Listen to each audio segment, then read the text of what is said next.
के मुख्यमंत्री सीएम नायब सिंह सैनी की ओर से जारी की गई विभिन्न योजनाओं के तहत मासिक सहायता राशि सामाजिक सुरक्षा के तहत 34 लाख लाभार्थियों को 1124 करोड़ रुपए की राशि जारी की गई। लाडो लक्ष्मी योजना के तहत 9.98 लाख लाभार्थियों को 209 करोड़ की राशि किस्त जारी की गई। और भी कई तरह की सहायता राशि है जिसे कि सीएम नायब सैनी की ओर से जारी किया गया। क्या कुछ कहा उन्होंने, आइए आपको सुनवाते हैं।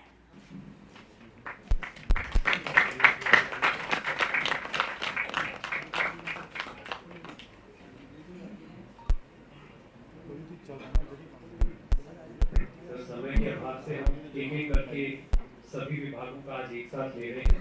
अगला हरियाणा परिवार सुरक्षा न्यास ये वित्त विभाग के तहत सर दयालु योजना है। इसमें भी हम आपसे अनुरोध करेंगे कि बटन दबाकर आप लाभार्थियों को ये वितरण करें।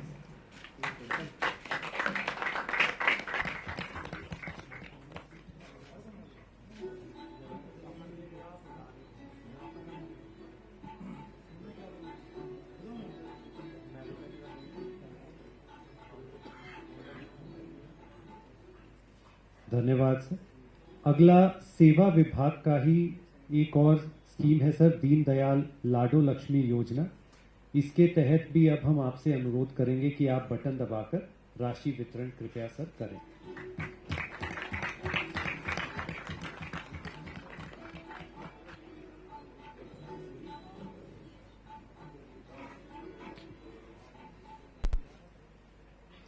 धन्यवाद सर। अगला चौथा हमारा खाद्य नागरिक आपूर्ति एवं उपभोक्ता मामलों का विभाग है। इसके तहत हर घर हर गृहिणी योजना के तहत हम आपसे अनुरोध करेंगे कि बटन दबाकर इस वितरण को क्रियान्वित करें सर।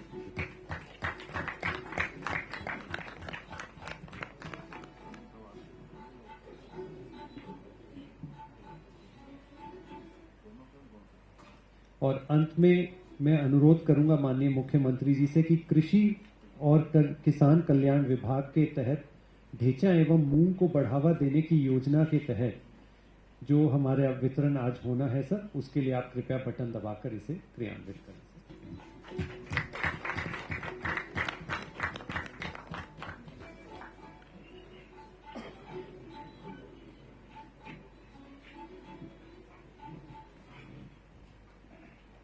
धन्यवाद सर। अब मैं माननीय मुख्यमंत्री जी से अनुरोध करूंगा कि सर आप कृपया अपना संबोधन हमें देकर और सभी प्रेस के साथियों को आज के लाभार्थियों के राशि के बारे में और योजनाओं के बारे में सर कृपया मार्गदर्शन दें और बताएं सर। धन्यवाद। Thank you. मित्रों, जैसा कि आप सब जानते हैं कि हर महीने जो हमारे लाभार्थी हैं अलग अलग विभाग के तहत जो बेनिफिशरीज आते हैं उनको हर 10 तारीख को बटन दबा करके उनके खाते में लाभ पहुंचाया जाता है। आज के इस जो बेनिफिशरीज योजनाओं का लाभ है, इस मौके पर हमारे अरुण गुप्ता जी, सभी हमारे अधिकारीगण, पत्रकार एवं छायाकार मित्रों, जैसा मैंने कहा भी है कि हर महीने जो हमारे बेनिफिशरीज हैं उनको योजनाओं का लाभ पहुंचता है। उसी कड़ी में आज हमने लाडो लक्ष्मी योजना की 10वीं किस्त आज जारी की है। सरकार का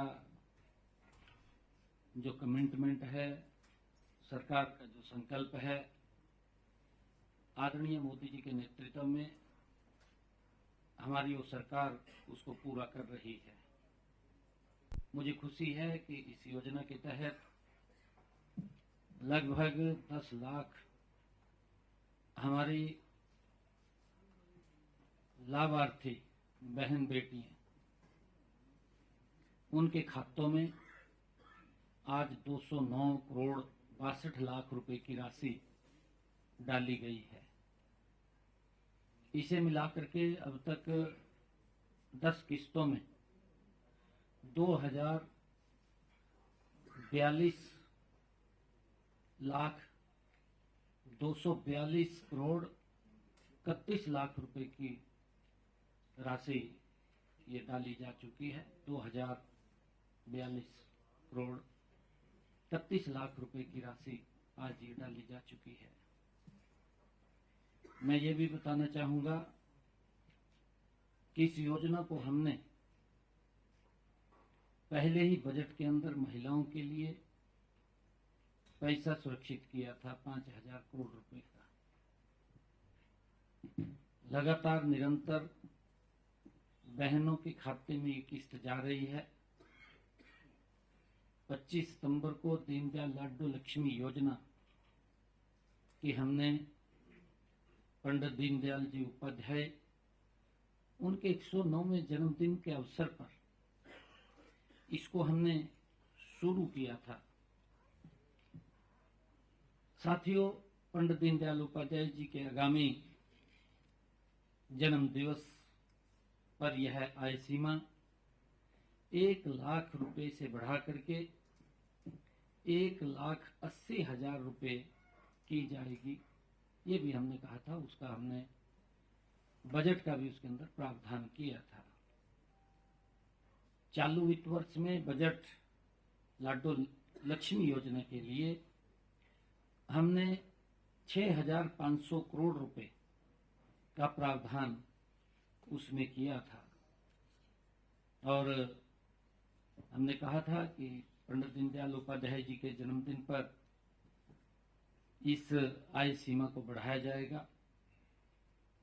आज मैं ये बात कहता भी हूं उन महिलाओं से, उन परिवारों से कि जो परिवार 1,80,000 रुपए की आय सीमा में आते हैं, वे इस योजना के लिए सितंबर में फार्म भर सकेंगे। और एक बात और स्पष्ट करना चाहता हूं, लाडो लक्ष्मी योजना के लिए जो लाभपात्र हमारी बहनें हैं, उनका अन्य किसी प्रकार का बेनिफिट नहीं रोका जाएगा। ये स्पष्ट रूप से मैं कहना चाहता हूं, क्योंकि मैंने पिछली बार भी इस बात के बारे में कहा था। बहुत सारे कुछ लोग उसको गुमराह करने का काम करते हैं कि ये बेनिफिट कट जाएगा, वो कट जाएगा। मेरे को कल कुछ पंजाब के लोग मिले थे, उन्होंने मेरे को बताया कि उत्थे जिहड़ी योजना शुरू की गई माया धियां बेनीफिट योजना वो शुरू की गई सी। कहा जिन्होंने वो बुढ़ापा पेंशन 1,500 रुपये मिल रही सी, वो बंद कर दी, 1,000 रुपये देना शुरू कर दिता।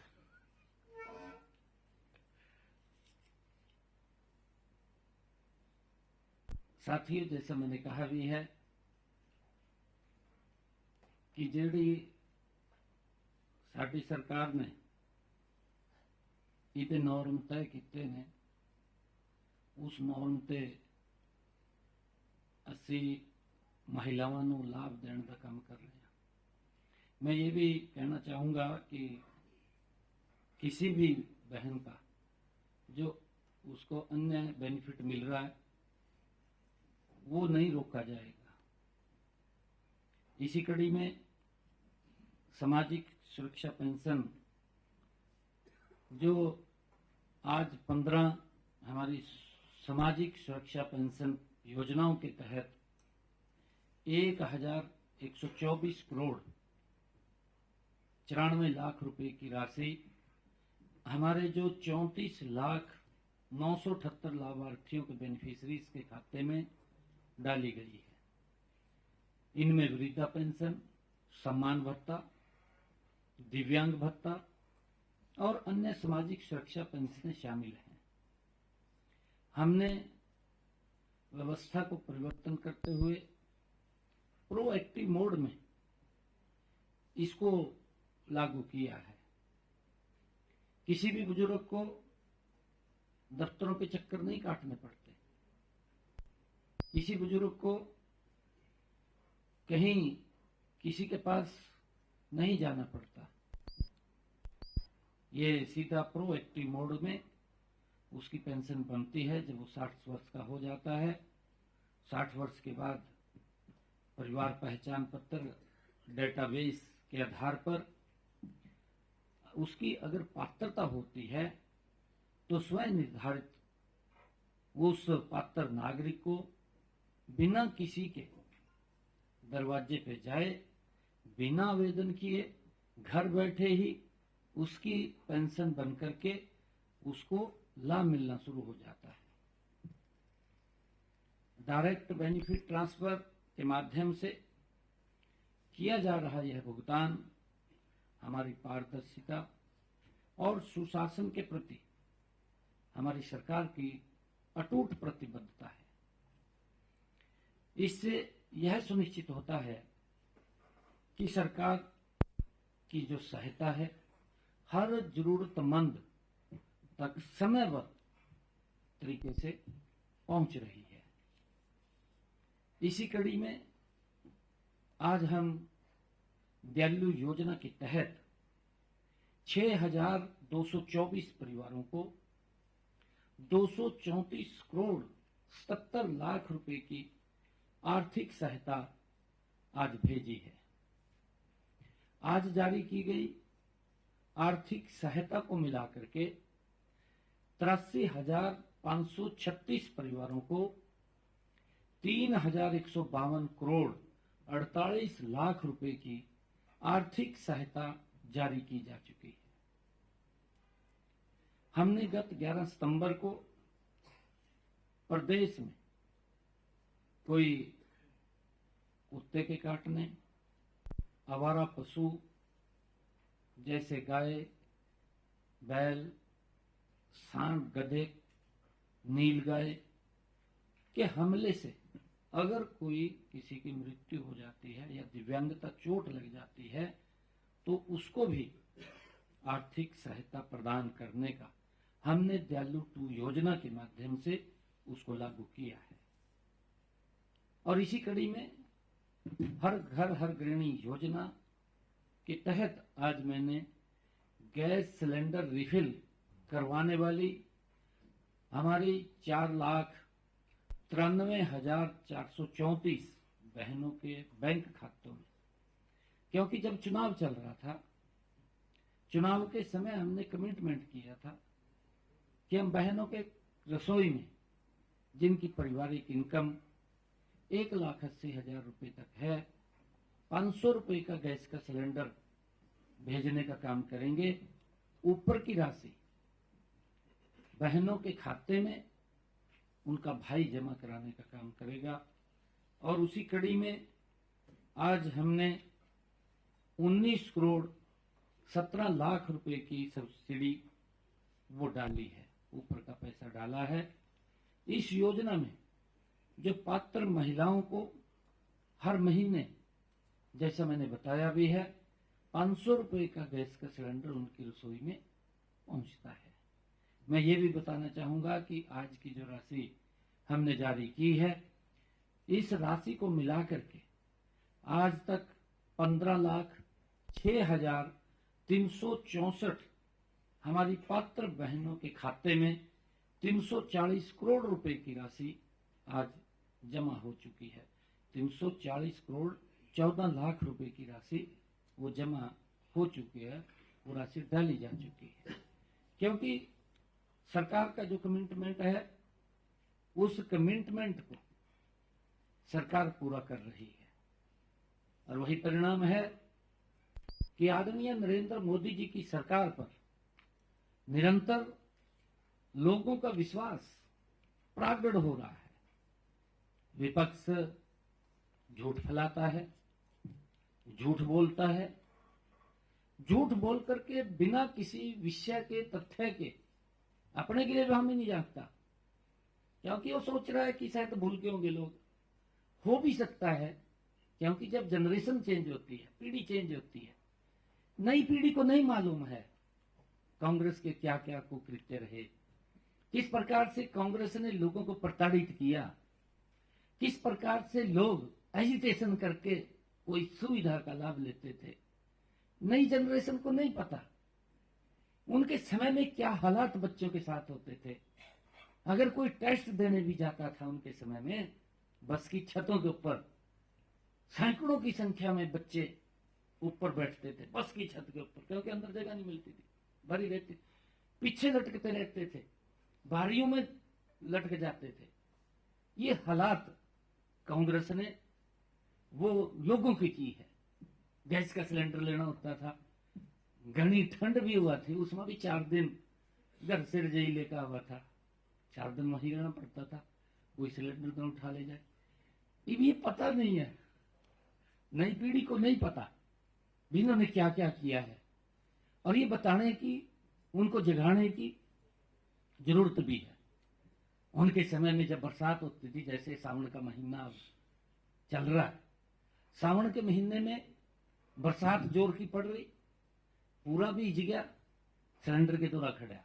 ये हालात करे कांग्रेस ने, सिलेंडर को छोड़ के नहीं जा रहा, 4-4 दिन लगातार लाइन में खड़ा रहना, ये प्रताड़ित किया लोगों को। कांग्रेस को तभी बाहर किया, परंतु हमारी नई जनरेशन को नहीं मालूम है, वो छोटे थे उस टाइम, उनको शायद नहीं मालूम भी ये अत्याचार भी कांग्रेस ने किए हैं, जिनकी कोई पराकाष्ठा नहीं रही थी, हदें पार की हैं कांग्रेस ने, क्योंकि उनके बुजुर्ग जानते हैं, क्योंकि उन्होंने भुगता है। और नई पीढ़ी को बताना कांग्रेस के उस दृश्य को, तो हम सब की जिम्मेवारी भी है। आदरणीय नरेंद्र मोदी जी तो लोगों को लाभ पहुंचाने का घर बैठे ही काम कर रहे हैं। आप देख रहे हैं कि आज भी कहीं बेनिफिशरीज को अलग अलग विभाग के सीधा उनके खाते में लाभ पहुंचाया जाता है। और साथियों, इसी कड़ी के अंदर हरित खाद को बढ़ावा देने के लिए मैंने 13,237 किसानों के खाते में 7 करोड़ रुपए की राशि आज डाली है। यह राशि खरीफ 2026-27 70,000 एकड़ क्षेत्र में जो हरित खाद की मैंने बात किया है, ढैंचा, मूंग को हरित खाद के रूप में अपनाने के लिए ये जारी की गई है। राज्य में फसल विविधीकरण एवं जल संरक्षण को बढ़ावा देने के लिए यह पहल की गई है। इस पहल का मुख्य उद्देश्य मृदा स्वास्थ्य में सुधार, मिट्टी में नाइट्रोजन एवं जैविक पदार्थों की मात्रा में वृद्धि, जल धारण क्षमता में वृद्धि तथा किसानों की रासायनिक उर्वरकता पर निर्भरता को कम करना है। इसका ये उद्देश्य है। किसानों को हरित खाद की खेती अपनाने के लिए प्रोत्साहित करने के लिए पात्र किसानों के 1,000 रुपए प्रति एकड़ की दर से प्रोत्साहन राशि प्रदान की जाती है।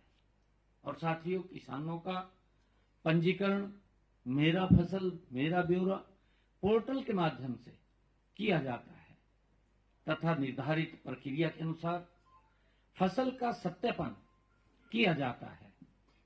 खरीफ 2026 के दौरान 5,844 किसानों द्वारा 36,670 एकड़ क्षेत्र में ढैंचा की खेती का सत्यापन हुआ है। इसी प्रकार 7,393 किसानों द्वारा 33,330 एकड़ क्षेत्र में मूंग एवं अन्य साथियों हरित खाद फसलों की खेती का सत्यापन हुआ है। और साथियों, इसी प्रकार खरीफ 2026 के दौरान कुल 13,237 किसानों द्वारा 70,000 एकड़ में हरित खाद फसलों का सत्यापन हुआ है।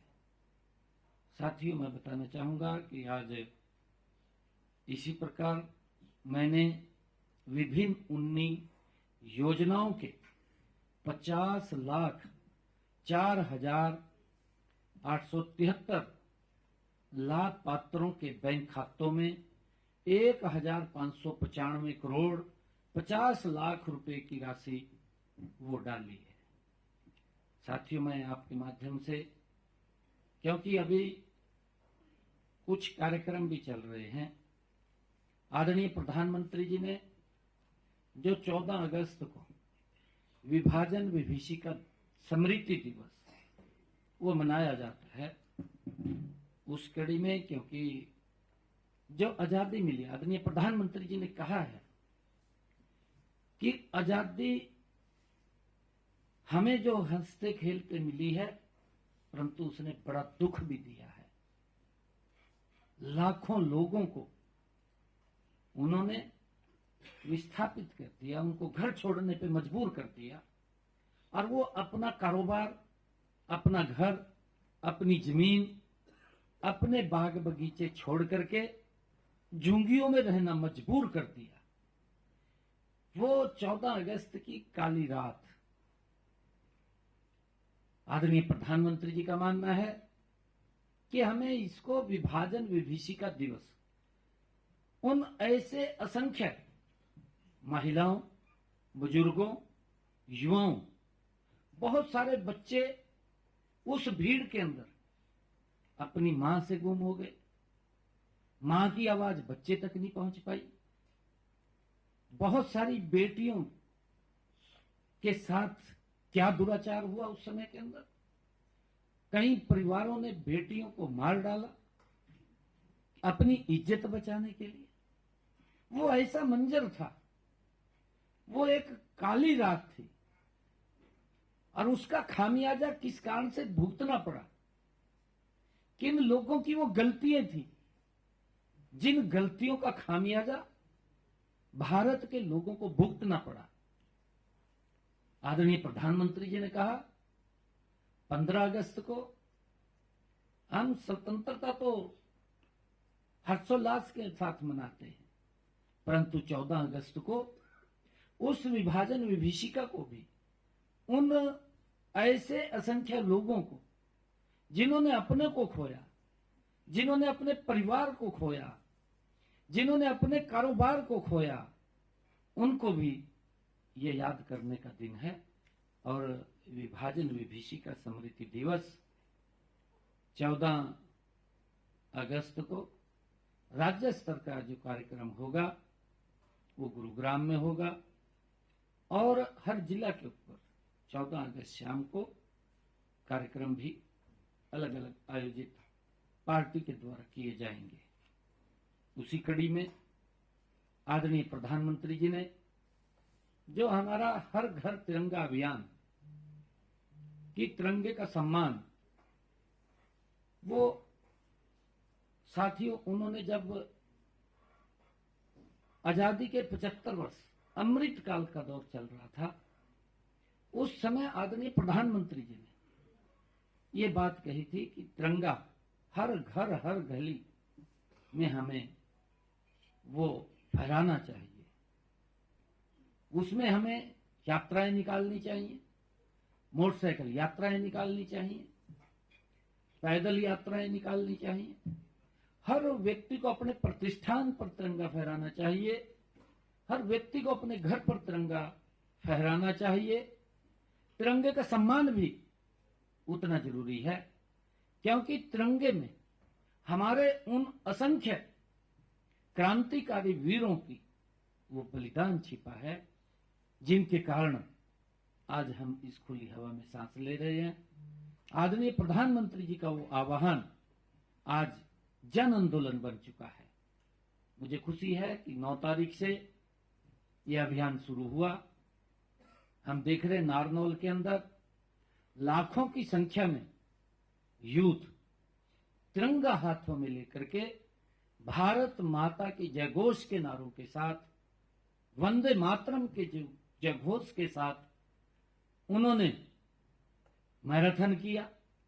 ये मेरे लिए बड़ी खुशी की बात है। आज भी मेरा तिरंगा यात्रा का कार्यक्रम कुरुक्षेत्र में है।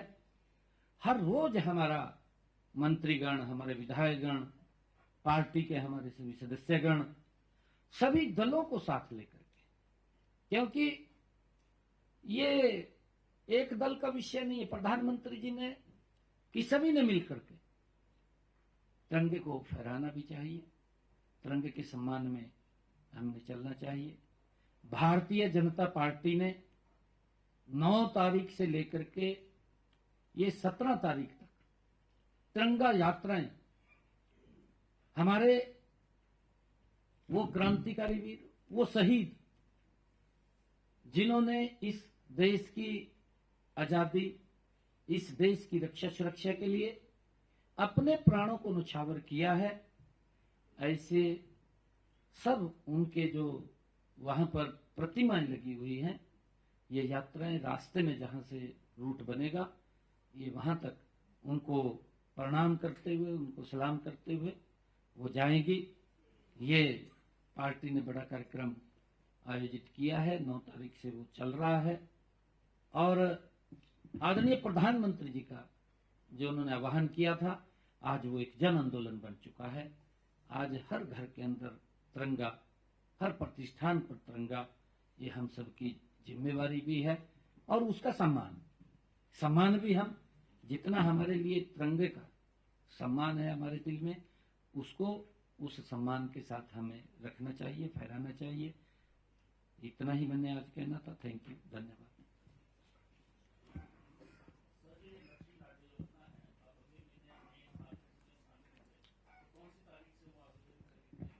नहीं, वो जो पिछला तारीख थी, हमने पिछले सितंबर के अंदर रजिस्ट्रेशन शुरू किया था। 25 सितंबर से ये लाडो लक्ष्मी ऐप हमने जारी किया था 25 सितंबर से। उसके बाद उन्होंने रजिस्ट्रेशन किया। 1 नवंबर से हमने उनके खातों में पैसा पहुंचाना शुरू कर दिया और हमने ये कहा था कि इसको हम आगे बढ़ाएंगे।